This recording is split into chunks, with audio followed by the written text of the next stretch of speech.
कृष्णा श्री कृष्णा श्री कृष्णा श्री कृष्णा। गुरुर्ब्रह्मा गुरुर्विष्णु गुरुर्देवो महेश्वरः गुरुर्साक्षात् परं ब्रह्म तस्मै श्री गुरवे नमः। तस्मै श्री गुरवे नमः। जब ज्ञान में पूर्णता होती है तो जीवन में परिपक्वता होती है। जब ज्ञान आधा रहता है तो जीवन में परेशानी होती है। जैसे हमने भगवान को समझो ऐसे समझ लिया कि भगवान केवल निर्गुण निराकार है, तो सगुण साकार की उपासना करने वालों के प्रति हमारे मन में द्वेष होगा। यदि हमने ये समझ के रखा है कि भगवान केवल सगुण साकार ही है, तो जो निर्गुण निराकार की उपासना कर रहे हैं उनके प्रति द्वेष होगा। और यदि हमने समझ लिया कि भगवान सगुण निराकार है तो हम केवल योगा ही करते रहेंगे। इसलिए भगवान के बारे में पूर्ण जानकारी ये है कि परमात्मा सगुण साकार है, परमात्मा सगुण निराकार है और परमात्मा निर्गुण निराकार भी है। इसलिए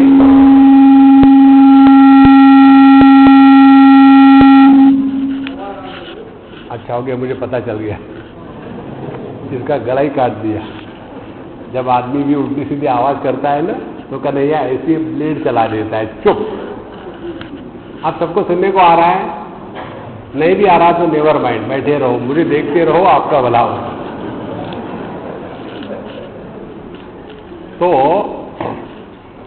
जब हम परमात्मा को इस प्रकार से पूर्ण रूप से समझ लेते हैं कि परमात्मा निर्गुण निराकार है, सगुण निराकार है और सगुण साकार है, तो चौथा विकल्प नहीं रहता, तब हमारा निर्विकल्प ज्ञान हो जाता है।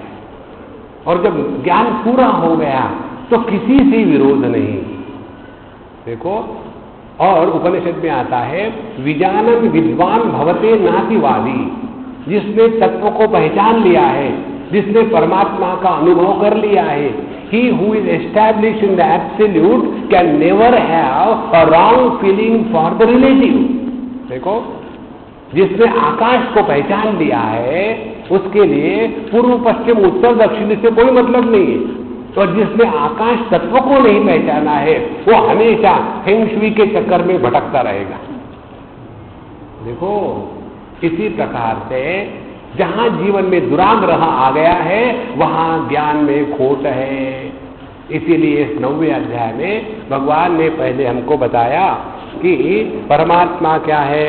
मया ततमिदं सर्वं जगदव्यक्तमूर्तिना मत्स्थानि सर्वभूतानि न चाहं तेषु अवस्थितः न च मत्स्थानि भूतानि पश्य मे योगमैश्वरं भूतभृन्न च भूतस्थः ममात्मा भूतभावनः।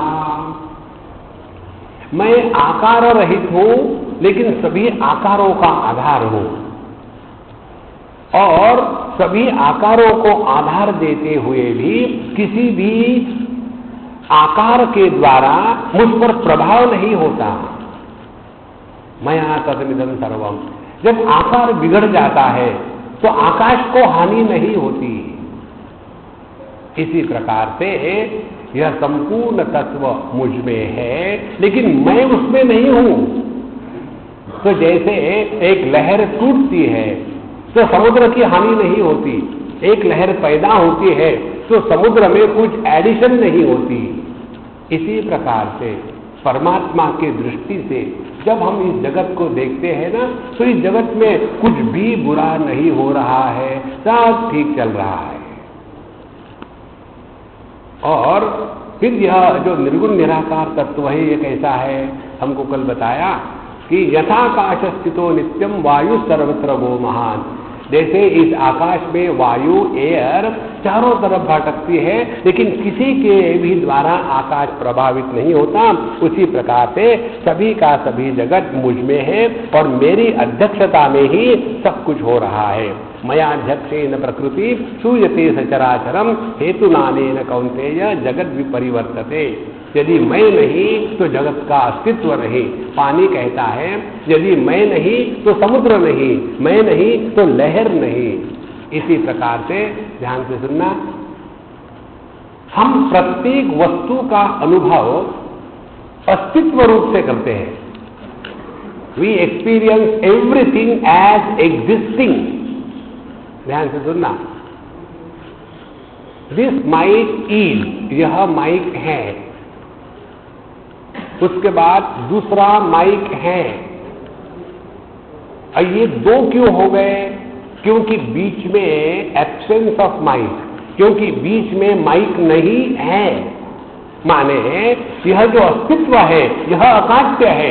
यहां अस्तित्व पर नाम रूप का कपड़ा चढ़ा दिया, यहां अस्तित्व पर नाम रूप का कपड़ा चढ़ा दिया, लेकिन बीच में नाम रूप का कपड़ा नहीं चढ़ाया तो उस अभाव का भी अस्तित्व ही होता है। देखो, जैसे सुवर्ण निकाल डाले तो आभूषणों की स्थिति नहीं है, जैसे पानी निकाल डाले तो समुद्र लहरों की स्थिति नहीं है, उसी प्रकार से चेतन सत्ता के सिवा इस जगत की स्थिति नहीं है। तो मया दक्षेण प्रकृति सूयते चर सचराचरम। पानी है इसलिए समुद्र है, पानी है इसीलिए लहरें हैं। इसी प्रकार से इस चेतन सत्ता पर ही संपूर्ण जगत का अस्तित्व अवलंबित है। और ये होते हुए भी अवजानन्ति मां मूढ़ाः मानुषीं तनुमाश्रितं परम भावमजानन्तः मम भूतमहेश्वरम। ऐसा होते हुए भी जो मूढ़ है, मूढ़ माने बेवकूफ। देखो, दो बातें होती है, एक होता है पागलपन, दूसरा होता है बेवकूफी। हमने आपको एक कहानी सुनाई थी क्या कभी? एक बार एक आदमी एक पागल खाने गया अपने रिश्तेदार को मिलने के लिए, और वहां रहा। शाम हो गई, 7-8 बज गए, और जब बाहर आया तो उसके कार के एक चक्के के चारों बोल्ट किसी ने निकाल दिए थे। अब वो देखने लगा, अरे बाप रे, अब मैं कैसे जाऊंगा? तो बड़ा परेशान। तो वहां एक पागल आदमी घूम रहा था, खाना खाने के बाद चक्कर लगा रहा था। उसने कहा, बाबूजी क्या हो गया? बोले, देखो ना, किसी दुष्ट व्यक्ति ने हमारे यहाँ के 4 बोलेट निकाल दिए हैं, अब मैं कैसे घर जाऊं? तो उसने कहा, इसमें डरने की क्या बात है बाबूजी, बाकी 3 चक्कों से एक बोलेट निकाल दो, उसमें लगा दो, घर तो पहुंच ही जाओगे। अरे यार, तू तो बड़ा जीनियस है। कौन है तू? बोले, मैं पागल हूँ। बोले, नहीं, ऐसे कैसे हो सकता है? तुम कैसे पागल हो सकते हो? बोले, देखो मेरा ID कार्ड, मैं रजिस्टर्ड पागल हूँ। तुमको कैसे पागल कहा? तुम तो इतने जीनियस हो। बोले, नहीं, पागल तो मैं हूं, बेवकूफ नहीं हूं। आदमी दुखी होते हैं बेवकूफी के कारण, पागलपन के कारण नहीं होते। तो जो मूढ़ है, जो अपने मूर्खता को बड़े सर पे लेके ढोते हैं, ऐसे लोग कौन है? अवजानन्ति मां मूढ़ाः, अवजानन्ति मेरा अपमान करते हैं। मानुषीं तनुमाश्रितम। अब ध्यान से सुनना, हमारी 2008 की जो डायरी है उसमें हमने एक पहले पेज पर मैसेज लिखा है, if we can suspect divinity in man made object temples and churches, we can certainly do so in God's creation, in things and beings. देखो, मनुष्य ने बनाई हुई पत्थर की मूर्ति में हम भगवान की भावना कर सकते हैं, और भगवान ने जो दुनिया बनाई है, क्या उसमें भगवान की भावना नहीं कर सकते? वहां कहां से आया दोस्त दुश्मन? वहां कहां से आया हिंदू मुसलमान?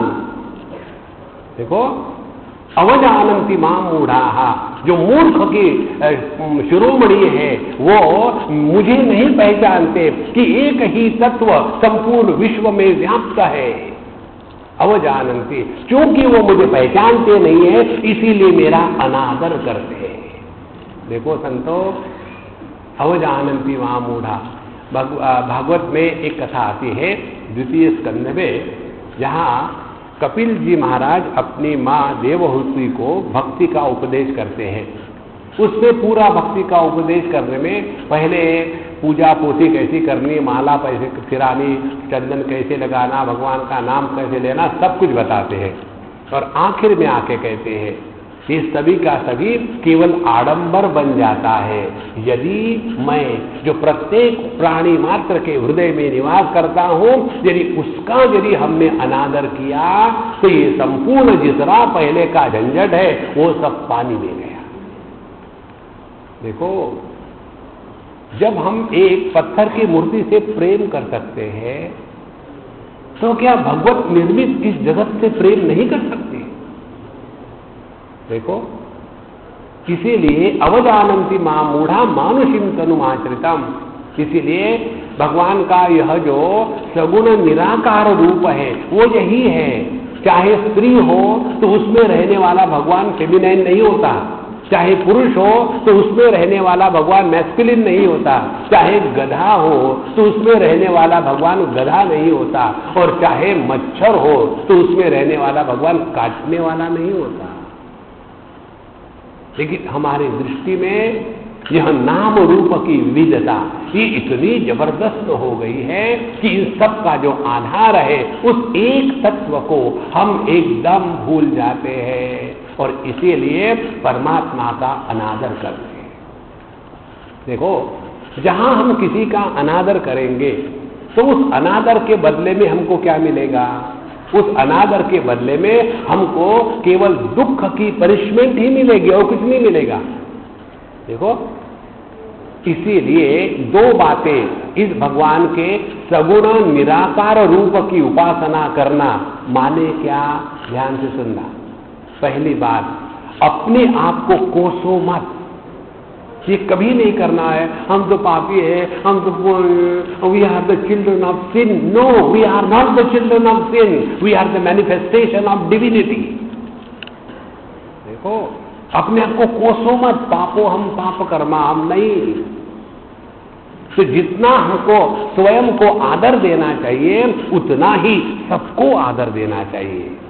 ध्यान से सुनना, जब हम किसी भी भगवान की मूर्ति के सामने जाते हैं आदर के साथ, तब हमारा क्या अनुभव है? और यदि कोई दूसरा व्यक्ति या हम ही किसी मूर्ति के सामने जावे और हमारे मन में उसके प्रति आदर ना होवे तो क्या अनुभव है? देखो, तो जगत के अनुभूति का आधार है अपने हृदय में जो आदर भाव है उसके द्वारा अनुभूति का सौंदर्य होता है। जब एक पत्थर की मूर्ति के सामने जाकर के आदर से हम सर झुकाते हैं तो कितना एकदम आनंद रहता है। देखो, हम यहाँ आए ना, रोज हमको बड़ा भगवान की कृपा है कि हम लक्ष्मी नारायण भगवान की आरती करते हैं वहाँ अंदर में जाकर के। वहाँ खड़े रहो तो कितना दिव्य अनुभव होता है। ये अनुभव सबको नहीं होगा, जिसके मन में प्रभु के प्रति आदर है उसी को होगा। तो जब हमारे मन में आदर होता है तो अनुभूति की जो क्वालिटी है वो बदल जाती है, और यदि हमारे मन में निरादर होवे तो हमारे मन में आनंद अनुभव हो नहीं हो सकता। इसीलिए ये जो सगुण निराकार भगवान सब में व्याप्त है उसकी पूजा करना, उसको पहचानना, उसके लिए एक सिंपल तरीका यही है कि सबके प्रति अपने हृदय में आदर हमेशा बना रहे। किसी को भी निरादर से देखने का हमको कोई अधिकार नहीं है। देखो, जब हम सबको आदर देते हैं और स्वयं का भी निरादर नहीं करते तब हम इस छोटे दायरे से हट करके एकदम सब में एक हो जाते हैं। इसी को कहते हैं सार्वत्म्य भाव की अनुभूति।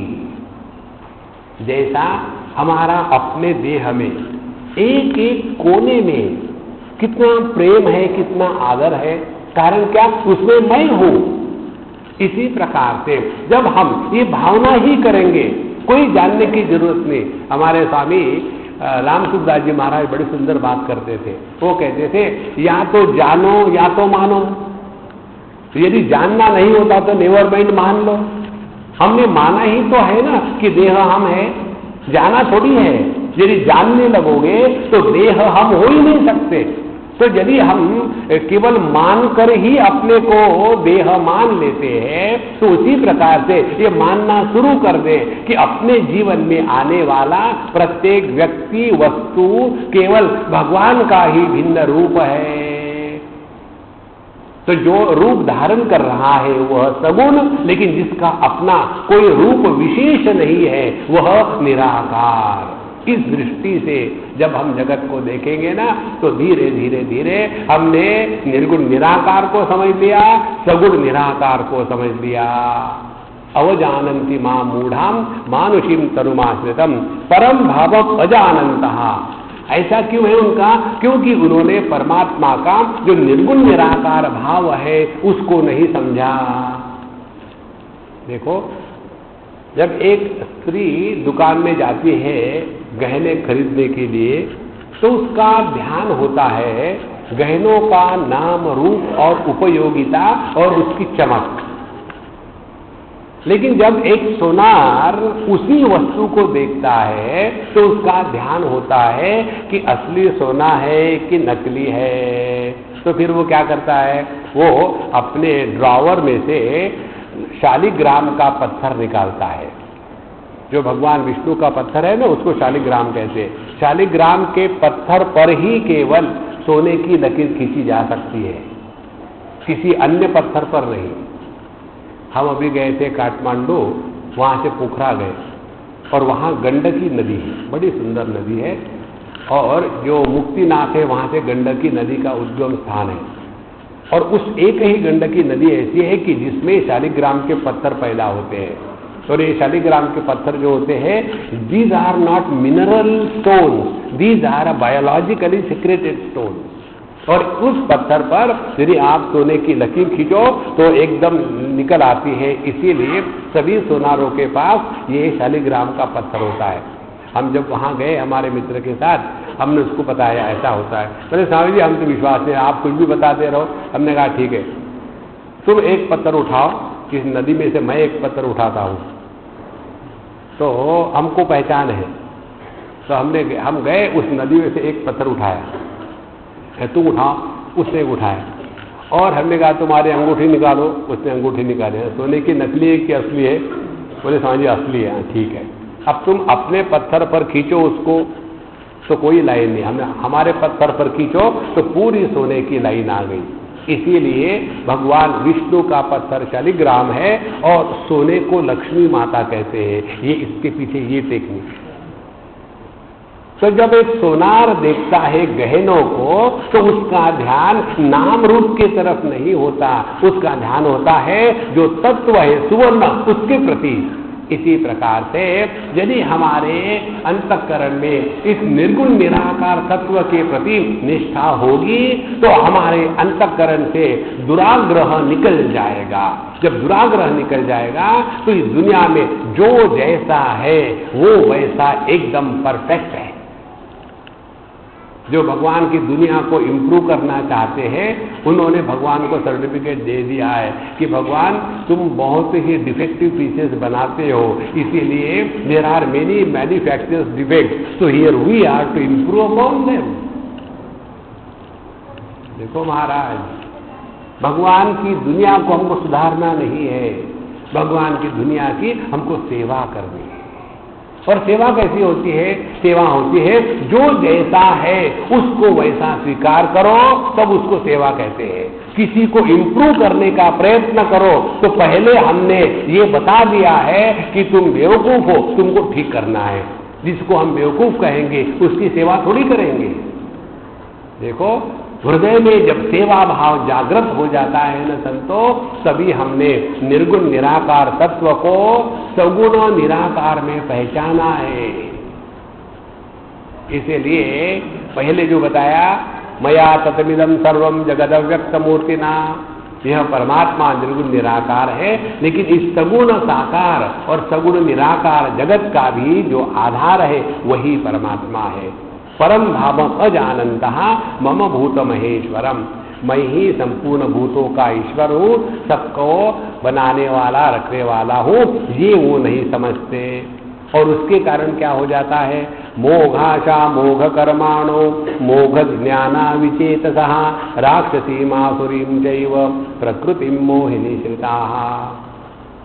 फिर उनके जीवन का आधार क्या है, आश्रिताः, उनके जीवन का आधार क्या है, मोघाशा। आशा माने एक्सपेक्टेशन, हमारी ऐसी आशा है कि ऐसा ऐसा हो जाए। आशा के बहन का नाम है निराशा, और दोनों जुड़वी है। If you have hope in life you are bound to end up in hopelessness. देखो, और उनकी आशा क्या है, आशा ये है कि दुनिया से हमको सुख मिलेगा। ध्यान से सुनना, उनकी आशा है कि बच्चों से हमको सुख मिलेगा, उनकी आशा है कि कर्म से हमको सुख मिलेगा, उनकी आशा है योगा से हमको सुख मिलेगा। यही मोघ माने it is in vain they are hoping that the world can be a source of happiness. एक बात समझ लो, इस जगत से आज तक किसी को भी आनंद नहीं मिला। हम लोग कल्पना करते हैं कि हमारे बच्चे हमको खुशी देंगे। हम आपको एक बात बताते हैं, जरा विचार से सुनना। आपके पुत्र चाहे साक्षात भगवान राम रहे, दशरथ जी की मृत्यु राम के कारण ही हुई। देखो, चाहे आपके पुत्र साक्षात कन्हैयालाल रहे, पैदा होने के पहले ही वसुदेव देवकी जी को जेल में जाना पड़ा। और जब साक्षात भगवान पुत्र हो तो माँ बाप का ये हाल होता है। हमारे कबूतर कौन से तीर मारने वाले हैं, और हम परेशान होते हैं, स्वामी जी हमारे बेटे ऐसे, अरे ऐसे ही होते। बेटे इसीलिए पैदा होते हैं कि बदला निकालने के लिए, और कुछ नहीं है।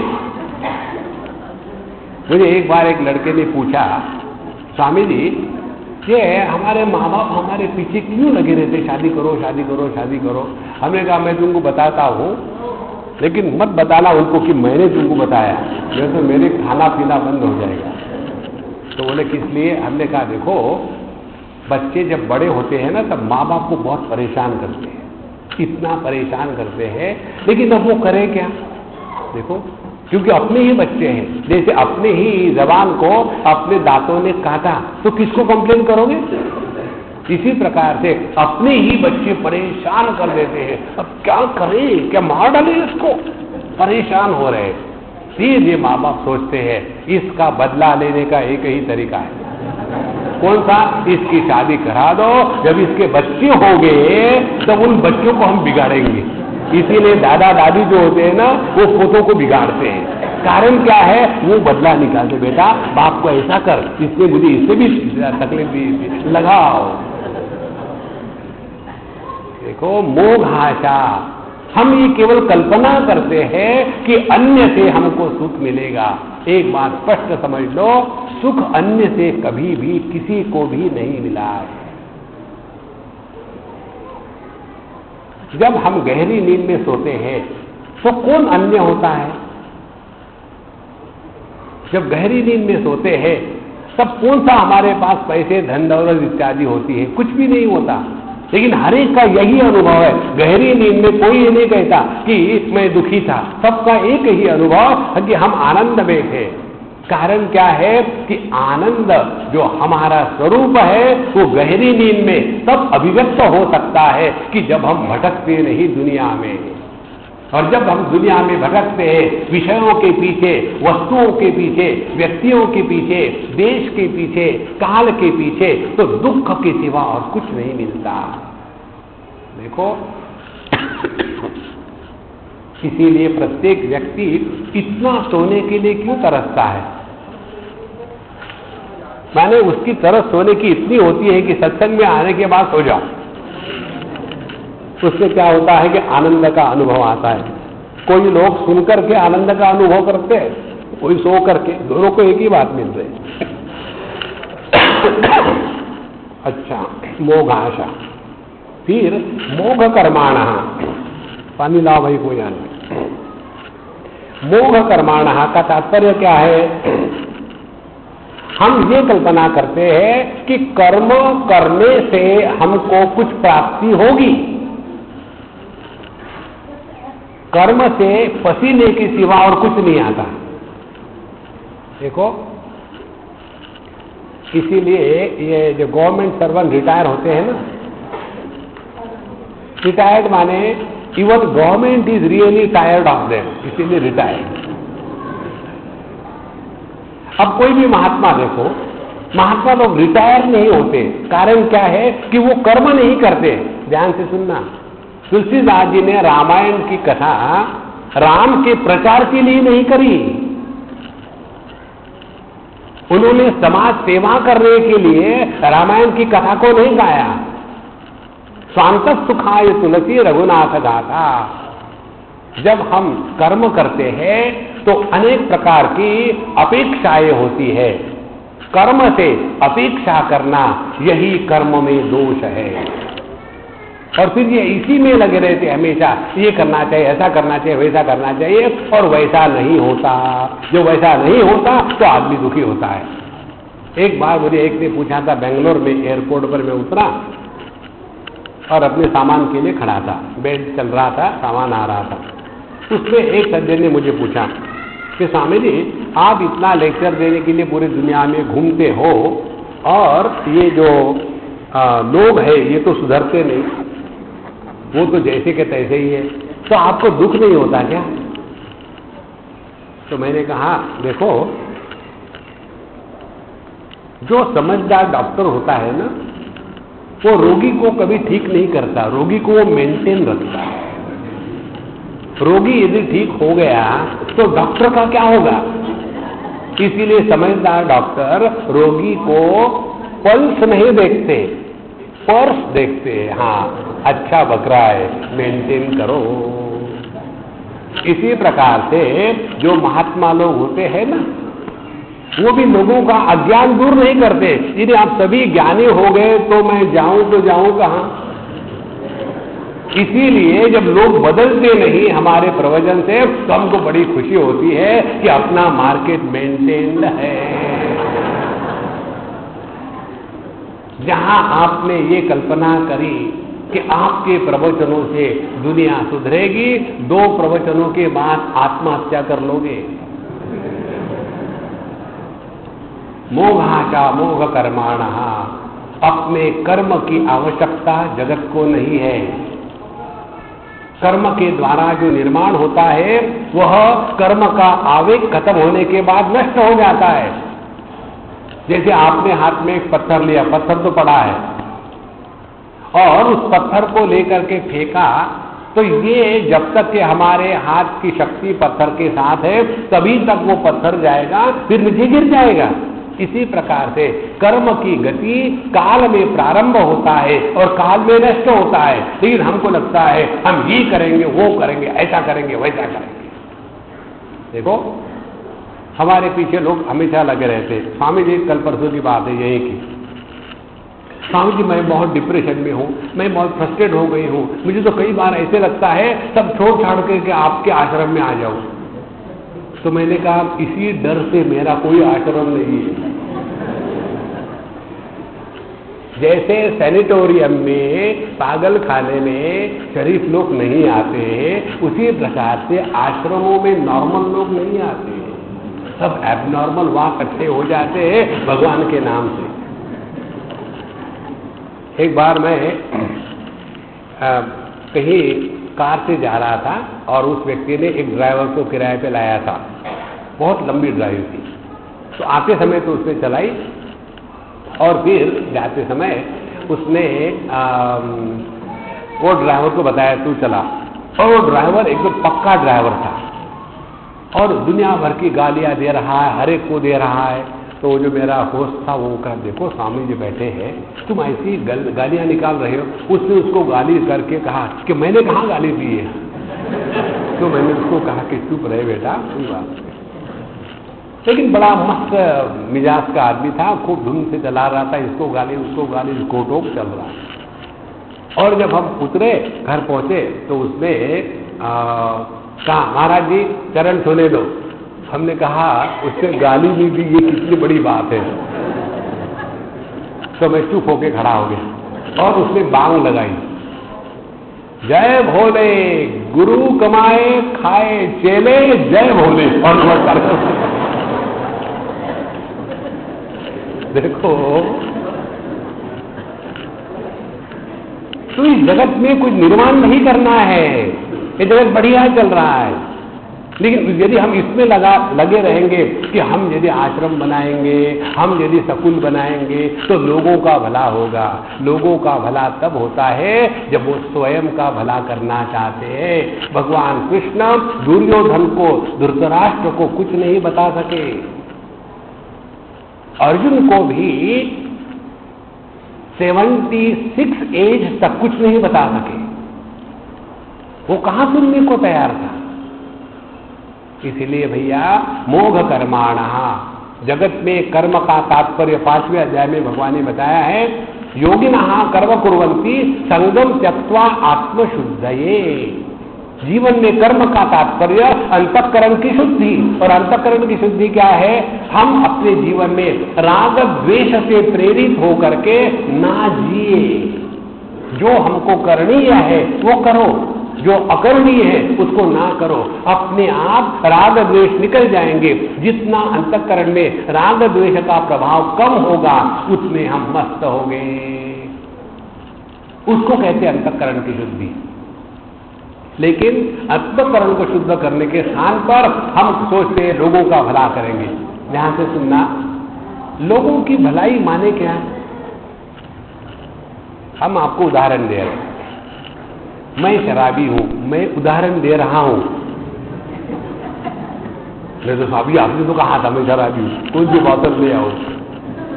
कल बताया था ना हमने आपको, बोले एक SMS आया था, शराब दुनिया का दुश्मन है, शराब समाज का दुश्मन है, चलो हम मिलके उसको खत्म करें। एक बोतल तुम खत्म करो, एक बोतल मैं खत्म करता हूं।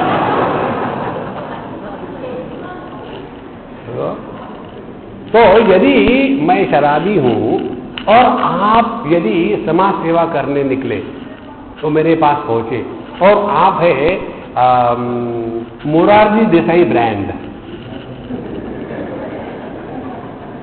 है ना? जो नहीं पीना चाहिए था वो पीते थे, और जो पीना चाहिए था नहीं पीते थे। अच्छा, ऐसे मोरारजी देसाई ब्रांड यदि आप मेरे पास आओगे, मुझे क्या कहोगे? स्वामी जी, आप स्वामी जी है, अच्छे हैं, सब कुछ है, लेकिन आप ये जो शराब पीते इसको छोड़ो। तो उनकी मेरे प्रति सुधारने की क्या भावना होगी? उनके लिए जो अच्छा है वो मैं करूं, तब मैंने समाज की सेवा करी है।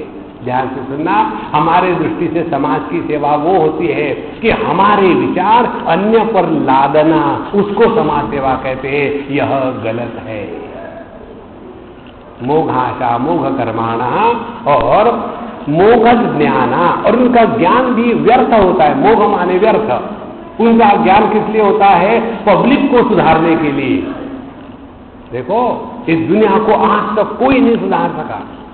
भगवत गीता के स्पष्ट उपदेश है।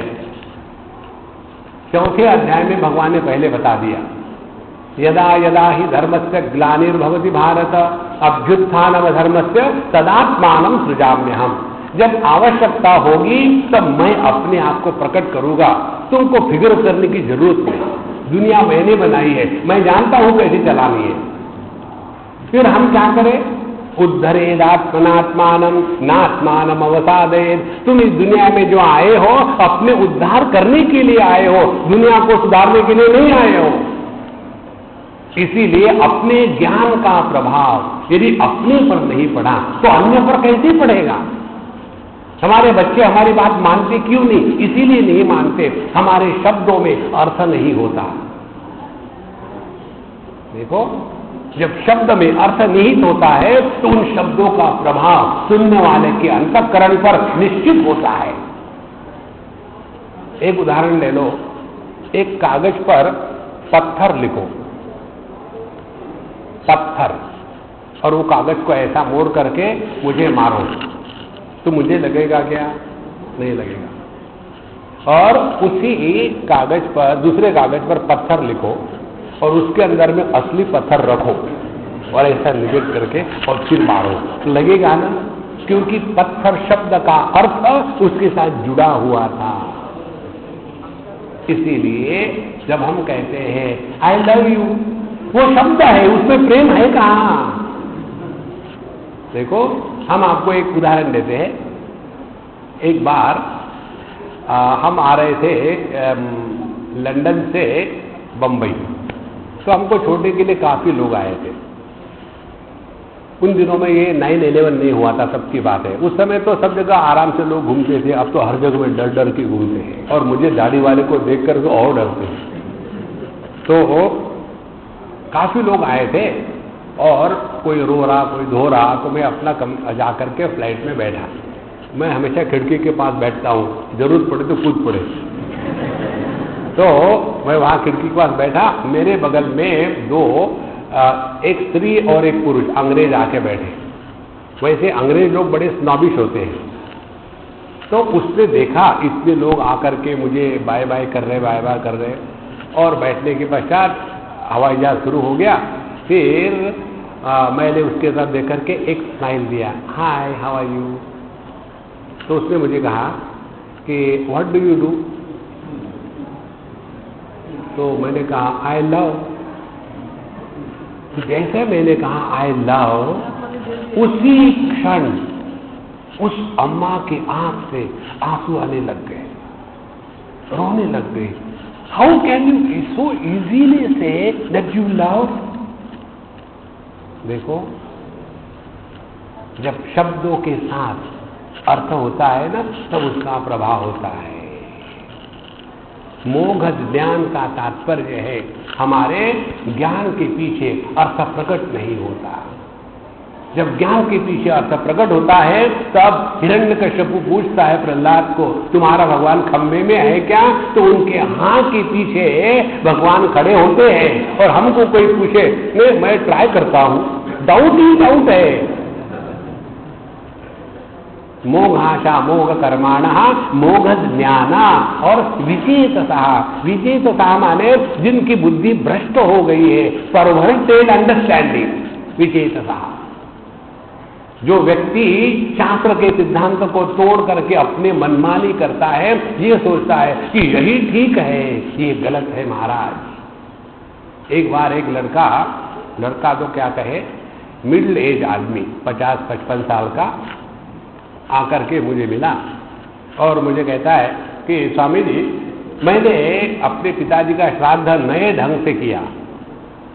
हमने क्या किया कि जब तुमने श्राद्ध का पिंड ऑफर किया तो पिताजी डायरेक्ट आ गए क्या, कि ईमेल से कर दिया? नए ढंग से क्या माने क्या? बोले नहीं, मैं सुबह नहा धो के तैयार हो गया, कार में बैठा और निकला, और मैंने देखा जो सबसे बहुत भयानक भिखारी होगा उसको मैं खाना खिलाऊंगा। तो मैंने उसको गाड़ी में रखा और ले गया एक बढ़िया 5 स्टार होटल में। उसको कहा इसको जो खिलाना खिला दो, गाय घोड़े भैंस बकरी जो खिलाए, और वो सब खा रहा था। और मैंने सब बिल पे किया और ऐसे में चला आया। ये पंडितों को क्यों खिलाना है खाना? हमने कहा तुमने क्या बहुत श्रेष्ठ किया, तुम्हारे जैसा पुत्र जिसका होगा वो अगले जन्म में भिखारी ही पैदा होगा।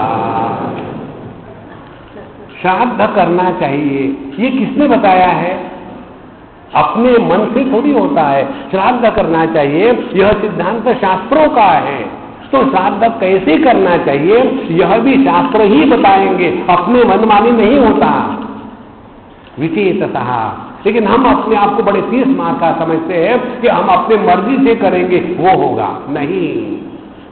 देखो, शास्त्र हमारे विचारों पर नियंत्रण रखने के लिए है। विचारों पर नियंत्रण नहीं होगा तो अधर्मम धर्म इति या मन्यते तमसा वृताम सर्वार्थान विपरीताश्च बुद्धि सापार्थतामसी। फिर तमोगुण का प्रभाव होकर के हम अधर्म को ही धर्म कहने लग जाते हैं। जैसे अभी जो अपने देश में हुआ ना, ये सभी फार्मरों को वो कर्जा माफ कर दिया, तो मुझे एक ने पूछा, स्वामी जी आपके, मैंने देखो मैं पॉलिटिकल चीज़ों में मैं बात नहीं करता, बोले नहीं पॉलिटिकल नहीं, मुझे पर्सनली पूछना है, कुछ सीखना है, ये जो किया वो ठीक किया क्या? हमने कहा इससे सिद्ध क्या हुआ ये देखो, ठीक है कि गलत है बाद में देखेंगे। सिद्ध क्या हुआ, जिन लोगों ने कर्जे के कारण आत्महत्या करी वो बेवकूफ थे, जिन्होंने कर्जे वापस किए वो महाबेवकूफ थे, और जो गुंडागर्दी करके कर्जा लेंगे नहीं देंगे क्या करना है कर लो वो समझदार थे। यह अपने देश में सिद्ध हो गया है, देखो। और कर्जा किसको माफ किया है?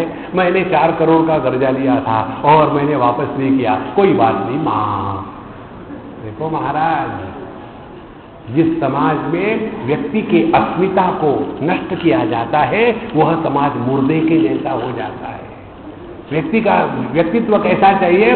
किसी से भीख मांग करके कभी नहीं खाएंगे, मरेंगे लेकिन भीख मांग के नहीं खाएंगे, सब व्यक्ति की अस्मिता होती है। देखो फ्री में मिल रहा, खा रहे, आदमी को शर्म भी नहीं आती। मैं एक बार कहाँ न्यूजीलैंड में था, एक गुजराती घर में रहता था। उस लड़की का भाई वहां आया PR लेकर के, और चूंकि सिस्टर के कारण आया था, परमानेंट रेसिडेंसी लेकर के, नौकरी भी थी नहीं, तो उसने अपने सिस्टर को कहा देखो बहन जी मैं केवल 1 हफ्ते तुम्हारे घर में तुम्हारे पैसे से खाऊंगा, 1 हफ्ते में नौकरी नहीं मिली तो मैं भूखा मरूंगा लेकिन खाना नहीं खाऊंगा। और 1 हफ्ते तक उसको ठीक ढंग की नौकरी मिली नहीं, कोई भी नौकरी नहीं मिली। 8वें दिन वो पढ़ा लिखा लड़का, उसने रास्ते झाड़ने का काम शुरू किया, $2 $4 लेकर के, लेकिन फ्री नहीं खाया। इसको कहते हैं living in the dignity of self respect. नहीं तो माफ कर दो हमने चोरी करी है, शर्म नहीं आती। इसको कहते हैं विचेतसः। जब बुद्धि परवर्टेड हो जाती है तो अधर्म को ही धर्म कहा जाता है। देखो विचेतसः। और राक्षसीम आसुरीम चैव प्रकृति मोहनी श्रिताः। फिर ऐसे लोगों की प्रकृति कौन सी है? राक्षसी प्रकृति। राक्षस इस शब्द को यदि आप ऐसे पढ़ो, उल्टा पढ़ो, तो क्या हो जाता है? साक्षर। साक्षर माने पढ़ा लिखा। जो पढ़े लिखे बेवकूफ होते हैं उनको राक्षस कहते हैं। साक्षर को उल्टा पढ़े तो राक्षस हो जाता है। पढ़े लिखे बेवकूफ क्या है? पढ़े लिखे बेवकूफ यही है कि केवल फ्री में मिले। देखो पहले 7 दिन का हफ्ता, फिर 6 दिन का हफ्ता, फिर 5 दिन का हफ्ता, ऐसे करते करते कहाँ पहुंचोगे? 7 days holiday, every day paid. इसी को कहते हैं राक्षसी प्रकृति। राक्षसी प्रकृति में कोई सत्य धर्म इसका कोई विचार नहीं, मैं जो चाहता हूं वही होना चाहिए। यह राक्षसी प्रकृति है। राक्षसी और आसुरी प्रकृति। आसुरी प्रकृति कौन सी है? आसुर माने असुसु रमनते ये ते असुराः। जो केवल भोगवादी है उनको असुर कहते हैं। तो जब हमारी बुद्धि में भोग करना यही जीवन का जब लक्ष्य बन जाता है तो यह भोग करने की जो प्रकृति है यही हमारे जीवन का मूल दोष का कारण है। देखो, और हम उसको ऐसा बढ़िया ये देते हैं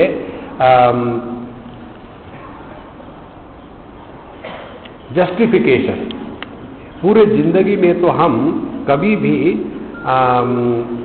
इतना पैसा कमा करके भोग नहीं कर सकेंगे, तो क्या करें? उधार ले लो, बैंक से कर्जा निकालो, तो आमदनी 98, खर्चा रुपया, और धीरे धीरे एक बार आदमी भोग करने में लग गया तो फिर उससे उपरत होना असंभव है। देखो, इसीलिए राक्षसीम आसुरीम चैव प्रकृति मोहिनी स्थिताः। यह मोहिनी प्रकृति के आश्रय में आकर के वही लोग बैठे हैं, पड़े हैं, महात्मानस्तु मां पार्थ दैवीं प्रकृतिमाश्रिताः भजन्त्यवनन्य मनसा ज्ञात्वा भूतादिमव्ययम्। लेकिन जो महात्मा लोग होते हैं, अब उनके बारे में बताते हैं क्या है। महात्मनः तु मां पार्थ दैवीं प्रकृतिमाश्रिताः, लेकिन जो समझदार है वो अपने जीवन के लक्ष्य को स्पष्ट जानते हैं। आहार, निद्रा, भय, मैथुनंच, 4 बातें, खाना, सोना, अपने को बचा के रखना और बच्चे पैदा करना, यह मनुष्य में और पशु में सामान्य है। जीवन में हमने केवल यही किया तो भगवान अपनी गलती सुधारेंगे। बेटा तुम्हारा दोष नहीं है, मैंने तुमको मनुष्य के योनि में डाला था, ये मेरा दोष है। तुमको तो सुअर के इसमें जाना चाहिए, तो यहां से निकाल करके अगले जन्म में सुअर के देह में डालेंगे, खाओ और बच्चे पैदा करो।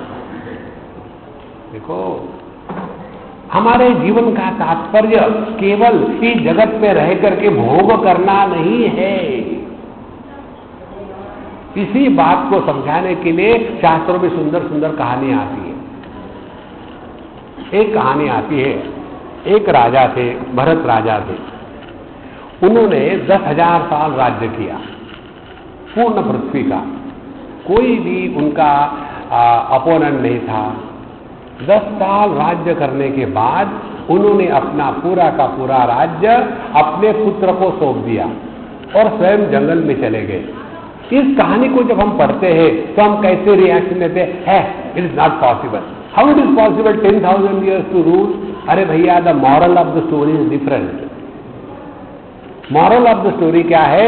यदि आप पूर्ण पृथ्वी के राजा रहो, 1-2 दिन की बात नहीं, एक इलेक्शन में जीते, दूसरी इलेक्शन में हारे, वैसी बात नहीं, 10,000 साल तक रहो तो भी इस दुनिया से आपको कृतकृत्यता का अनुभव कभी नहीं आ सकता। देखो, जो व्यक्ति समझदारी से जीता है वो अपने प्रत्येक अनुभूति से सीखता है, उसको महात्मा कहते हैं।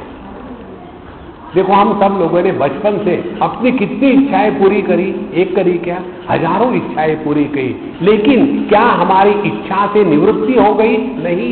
एक इच्छा को पूरा करो तो दूसरी पैदा होती है, दूसरी को पूरा करो 10वीं पैदा होती है। फिर भी हम सीखते नहीं हैं।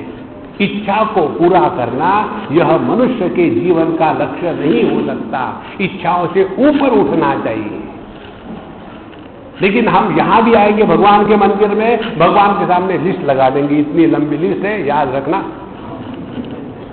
देखो, इसीलिए हमारे वहां चले जाओ भगवान लक्ष्मी नारायण जी के मंदिर में, वहां उनकी पोज देखो, ऐसी पोज है ना, इसका अर्थ मालूम है आपको क्या है?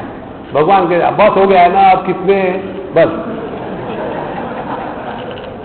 और नहीं मानोगे तो लगाऊंगा, ये भी इसका अर्थ है। अब उतना नहीं है, जो आया मांग रहा। एक मुझे एसएमएस आया था, तू कहे तो तेरे लिए आसमान के तारे तोड़ के ले आऊं, तू कहे तो तेरे लिए समुंदर का पानी पी जाऊं, तू कहे तो, अरे यार बस भी कर, कितना कहेगी। भगवान के सामने जाके दुनिया जब मांगते हैं ना, तो भगवान को हंसी आती है और वही हंसी उनके चेहरे पर होती है। देखो, समझो आपको मौका मिला, उदाहरण के लिए आप प्रेसिडेंट ऑफ यूनाइटेड स्टेट्स के पास गए और आप समझो बिहार के हो, और वहां जाने के बाद आपको मौका मिला, 2 मिनट का या 3 मिनट का टाइम मिला और आप वहां गए। और वहां जाने के बाद, हाँ जी, हाँ बिहारवा क्या चाहिए, तो बिहारवा कहेगा बुशवा, तब तक के टाइम पास हो रहा है, और उसका वो करते करते फिर अब क्या मांगे, हाथ का जेब लगा, उसमें से डिब्बी निकली तम्बाकू की, और टाइम हो रहा, जल्दी मांगो, तुम्हारा टाइम खत्म हो रहा। चूना है क्या?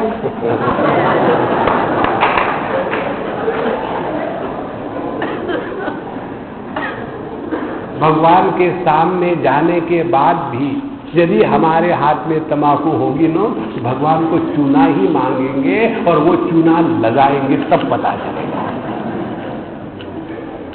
देखो, इसीलिए कब तक इस दुनिया में भीख मांगते रहेंगे मोहिनीम।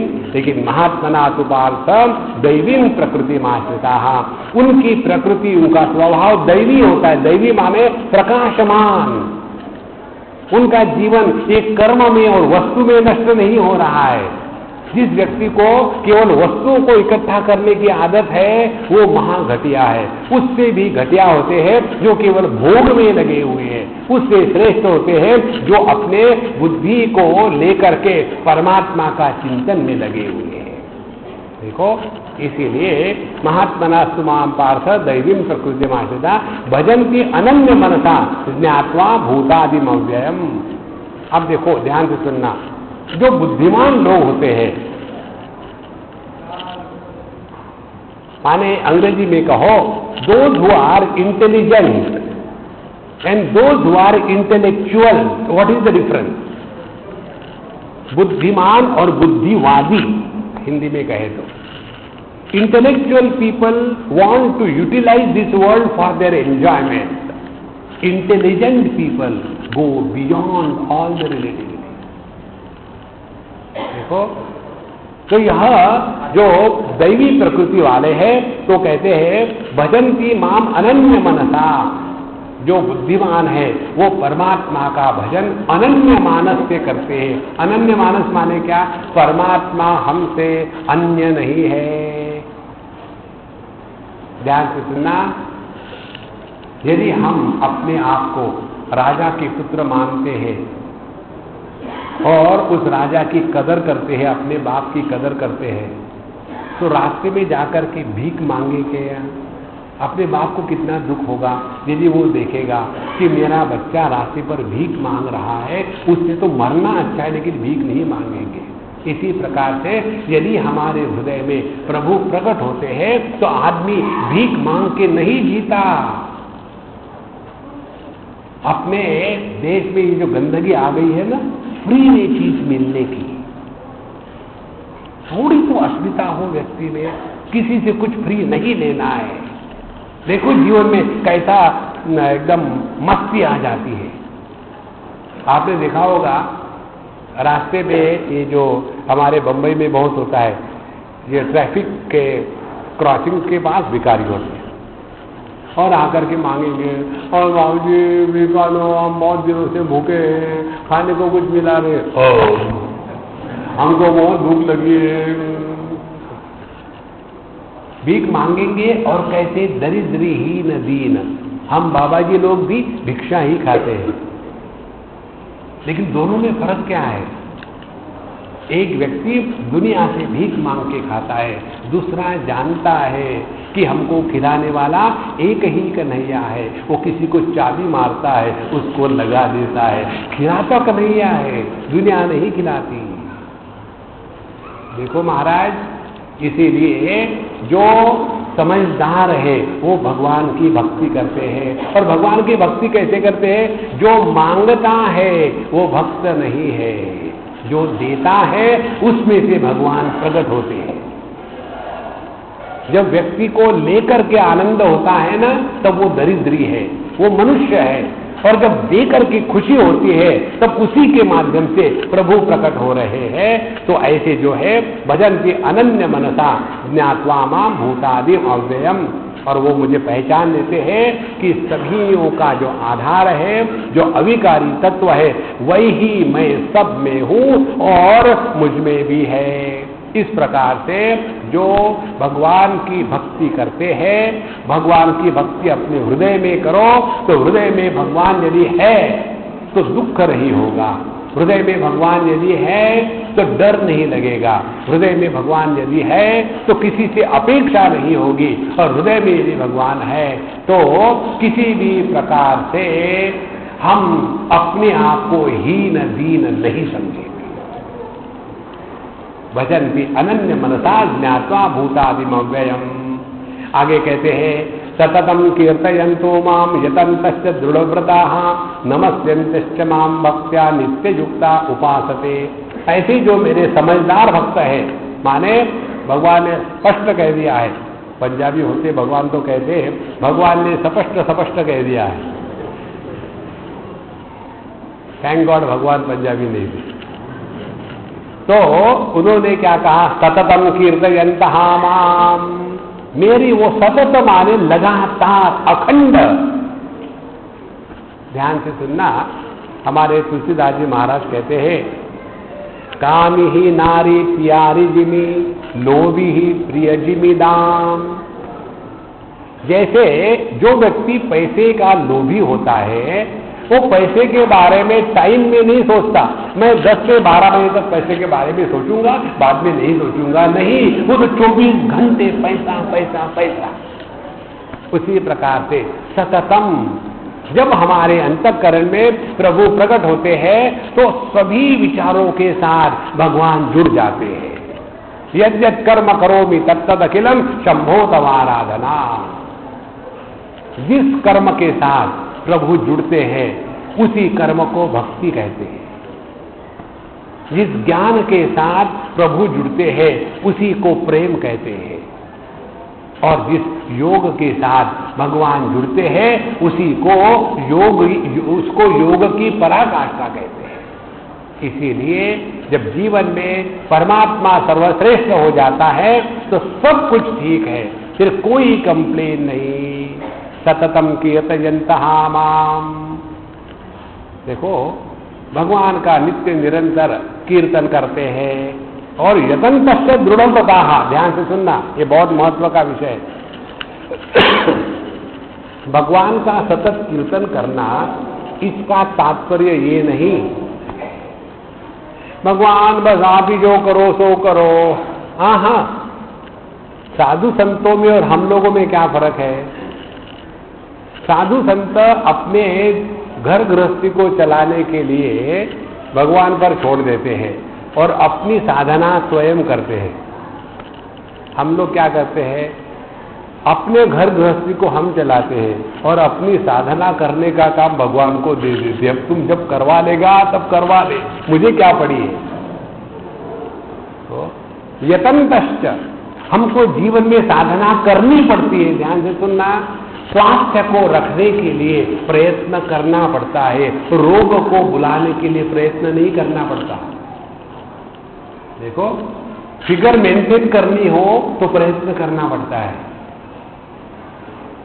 और राउंड फिगर होनी हो तो कोई प्रयत्न नहीं, वो अपने आप हो जाती है। इसी प्रकार से जीवन में स्वास्थ्य को यदि रखना है तो प्रयत्न है। प्रभु के प्राप्ति के लिए हमको प्रयत्न करना पड़ेगा और प्रयत्न करते करते हम इस नतीजे पर पहुंच जाते हैं। अनुभूति से, अपने प्रयत्न से कुछ नहीं होता, तब संपूर्ण समर्पण हो जाता है।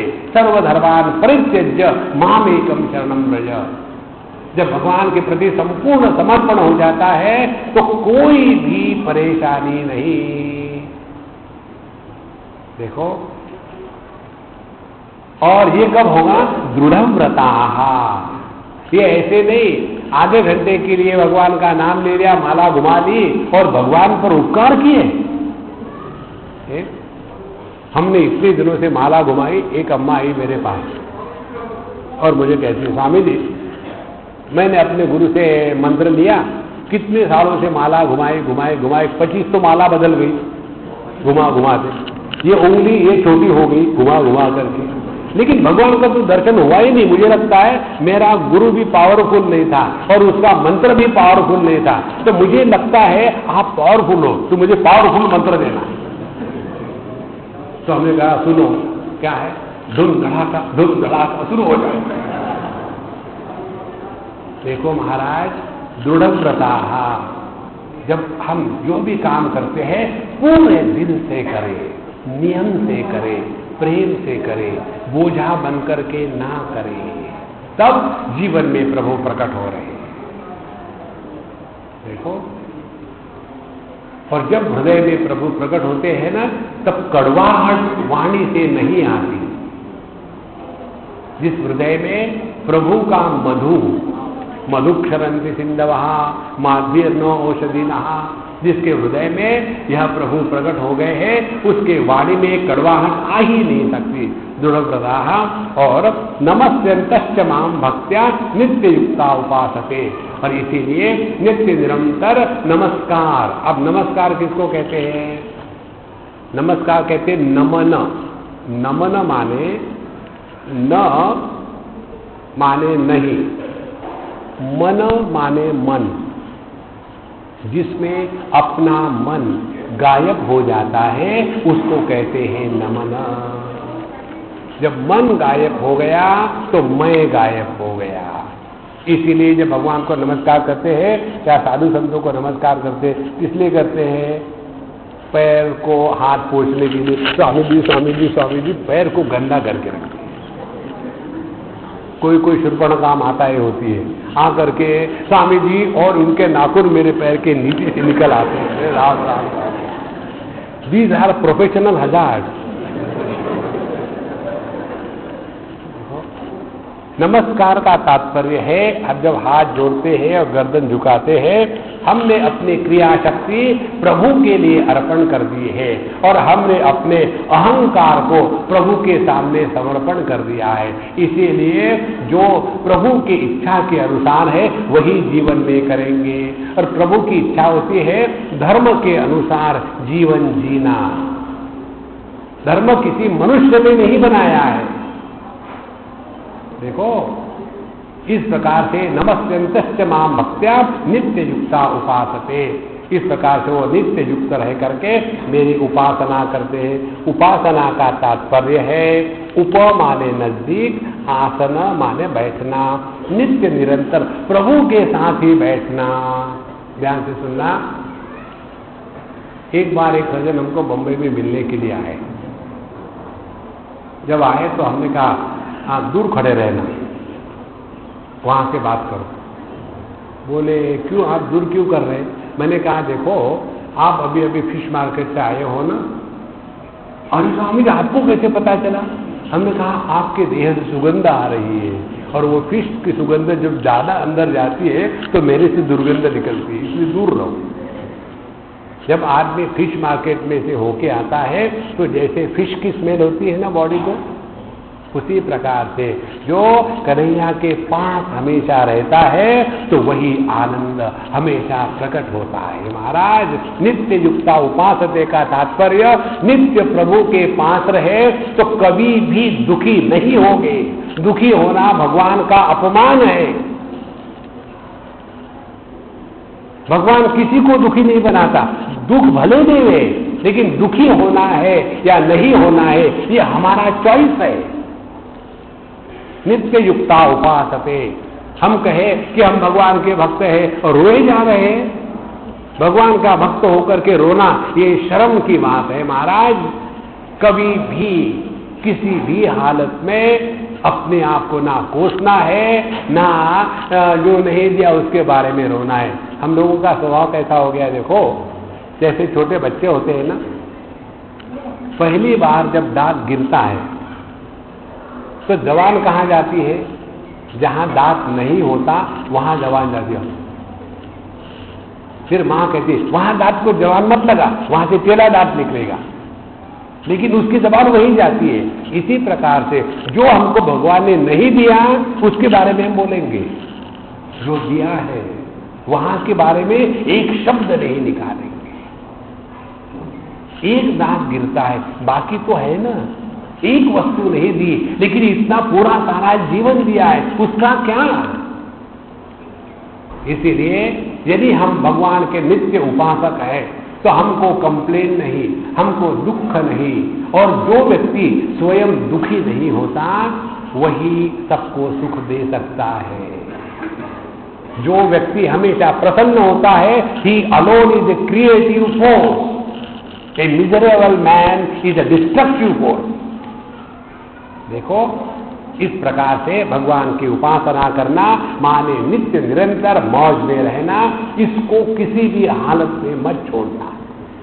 ज्ञान यज्ञेन चाप्यन्ने जजन्तो माम उपासते एकत्वेन पृथक्त्वेन बहुधा विश्वतो मुखम अहम क्रतुरहम यज्ञ सदाहम अहम औषधम मंत्रोहम अहम एवाजम अहम अग्निर अहम हुतम गतिर्भर्ता प्रभु साक्षी निवास शरणम सुहृद प्रभव प्रलय स्थानम निधानम बीजमव्ययम।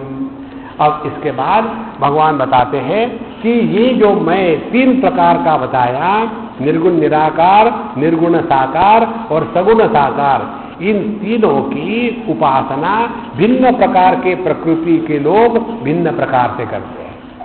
कहते हैं ज्ञान यज्ञेन चाप्यन्ते यजन्तो माम उपासते, कोई ज्ञान यज्ञ के द्वारा मेरी उपासना करते हैं।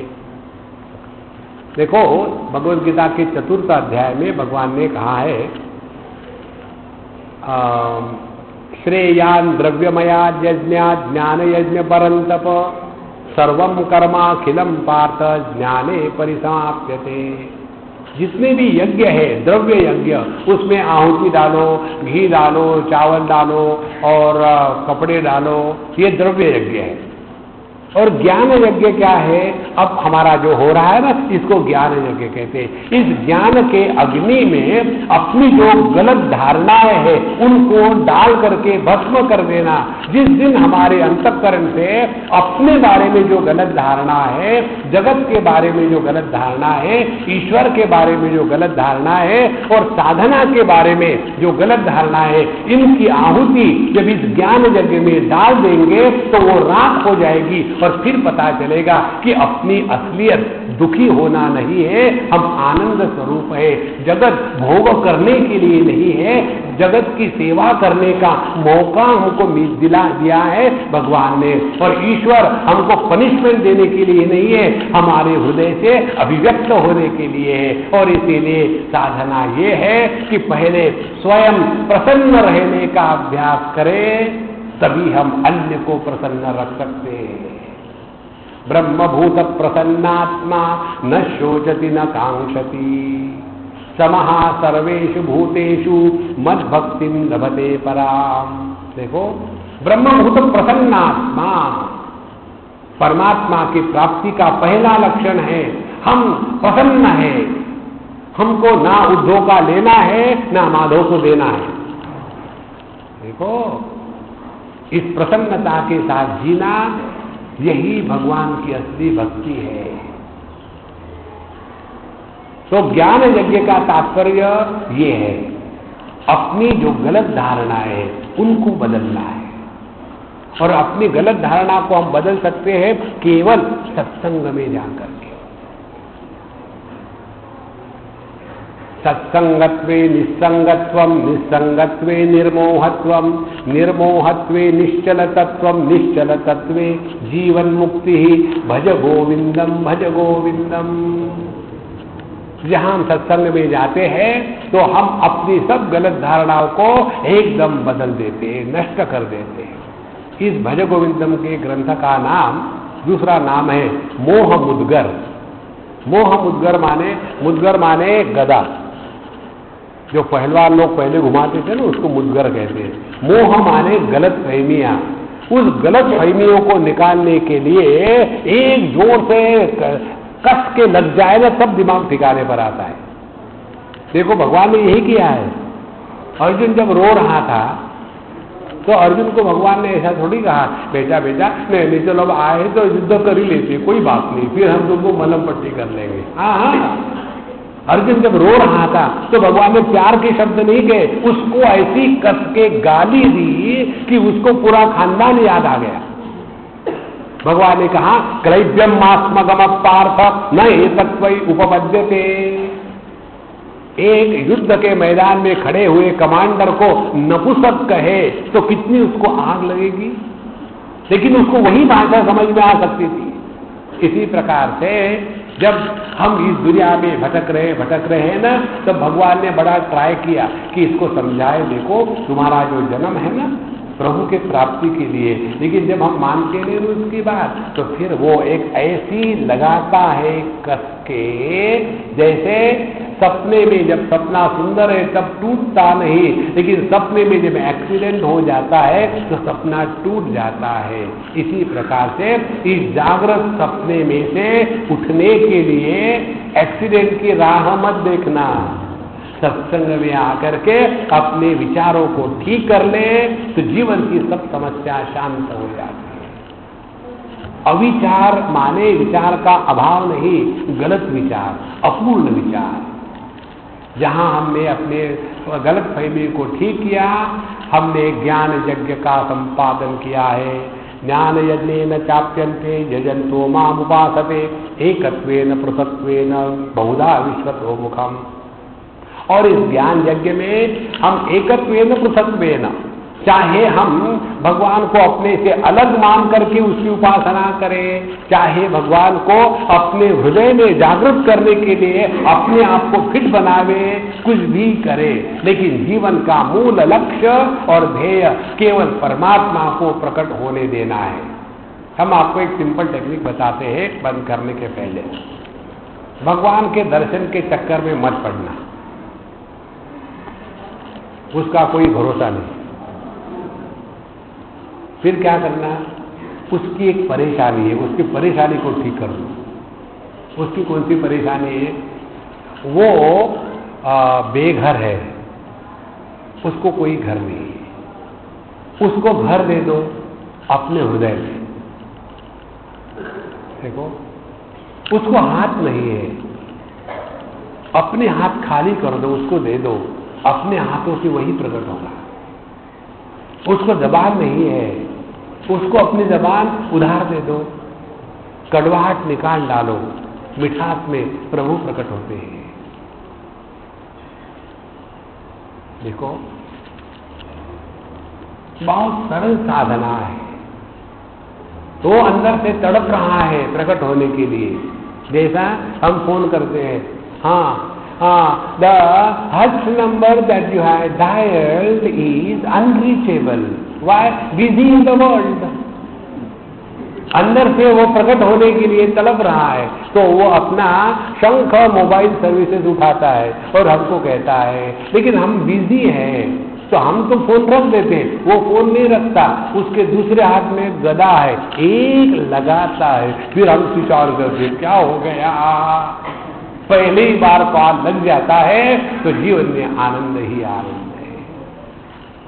तो चाहे प्रभु को द्वैत में विचार करो, अद्वैत में करें, लेकिन प्रभु ही जीवन का मूल विषय रहे, तो जगत के विषय अपने आप एकदम विषय समान होकर के अपने से दूर चले जाते हैं।